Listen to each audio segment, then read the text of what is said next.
Kaleshwaram irrigation engineer నూనె శ్రీధర్ ను ACB అధికారులు కస్టడీకి తీసుకున్నారు. చంచల్గూడ జైల్లో ఉన్న శ్రీధర్ ను 5 రోజుల పాటు కస్టడీకి తీసుకొచ్చి ప్రశ్నించనున్నారు.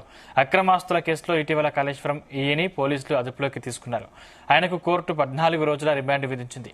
ప్రస్తుతం నీటిపారుదల శాఖలో ఈఈగా పనిచేస్తున్న నూనె శ్రీధర్ కు సంబంధించిన ఆస్తులపై పోలీసులు దర్యాప్తు చేస్తున్నారు.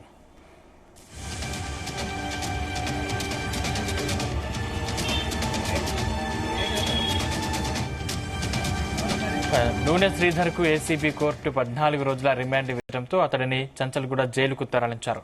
శ్రీధర్ ను పోలీసులు కస్టడీలోకి తీసుకుని మరిన్ని వివరాలు రాబట్టాలని చూస్తున్నారు. అతడి బ్యాంకు లావాదేవీలు, ఇతర ఆస్తులకు సంబంధించిన వివరాలను సేకరించాలని పోలీసులు భావించారు.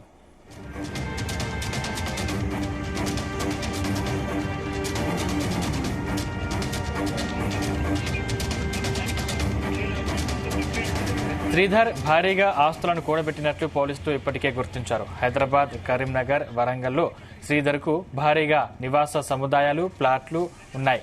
లాకర్లలో బంగారం, పెద్ద ఎత్తున నగదు ఉన్నట్లు గుర్తించారు. ఏసీబీ అధికారుల విచారణలో మరిన్ని వివరాలు బయటకొచ్చే అవకాశం ఉంది.